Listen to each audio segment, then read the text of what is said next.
In this video, we're going to take you through the features and different options using the Watcher GPS tracking website.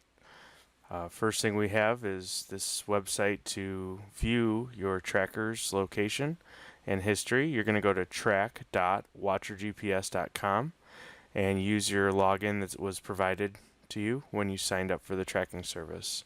So we'll go ahead and sign in. I'm just going to click the other tab here like we signed in. When you log in, you'll see all your trackers. This setting right now over here on the right side is to group like trackers and like areas together. You can undo that if you want to see each individual tracker as an arrow. Over here on the left hand side, we have all of our trackers. You're able to select different groups at a time, and as you change those groups, it will actually refocus in that area. So I'm just going to work on this group of trackers right now, just so you can kind of see a better detail.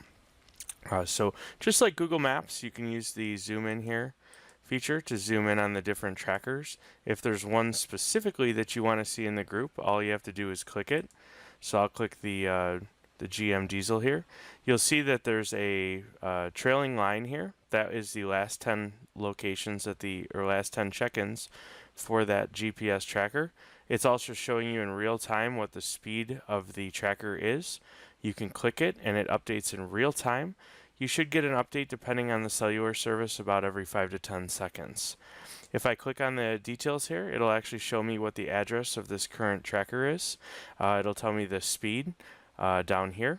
It'll also tell me the last time it checked in, and then if it's stopped, it'll show me the stop duration. If I click one of these here that's been stopped for a little while, it'll show you that vehicle hasn't moved in about a little over 17 hours. So any of these that I click, it'll actually take you to that tracker. So with this, you can also, depending on the address, you can click this little icon right here. It'll open up a Google map. So it'll show you the tracker's location and it'll show you the area. So you're able to select different groups and different trackers, and then again, once I click off of that, we'll see all of our trackers again. All these trackers are updated in real time. You'll notice there's different colors. Green means the vehicle is currently moving. Red means the vehicle is currently stopped. There's also a yellow icon. So the trackers, if the vehicle or device hasn't moved in a while, it will actually show yellow, and that device will check in every 2 hours to let you know that it's still on the network. So a couple cool things here we can do on the history. So I can go ahead and click history. I'm going to go ahead and select one of our vans, and then you can pick a day and time off the calendar. So let's say I just want to see all the history for today. I can click snap to road and then show history. What it's going to do is it's going to load all the different check-ins from that tracker. So it'll show you here that the vehicle was parked for 8 hours and 26 minutes. Then the vehicle had a driving duration of 10 minutes.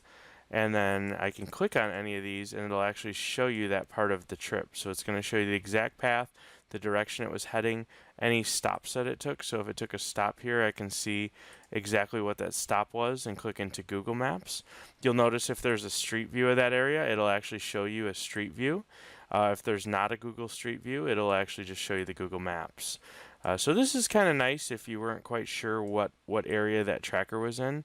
You're able to quickly log in and see the Google Maps Street View.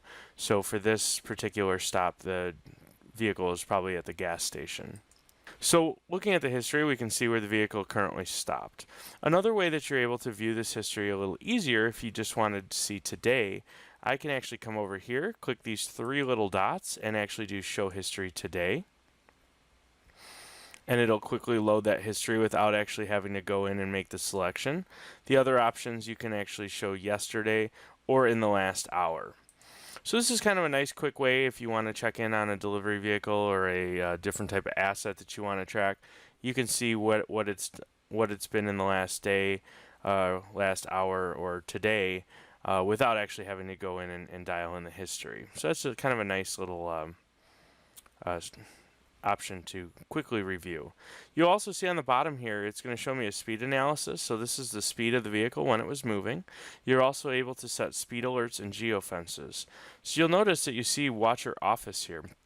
what we're able to do is we can drag and drop a box in any different area and create what's called a geofence.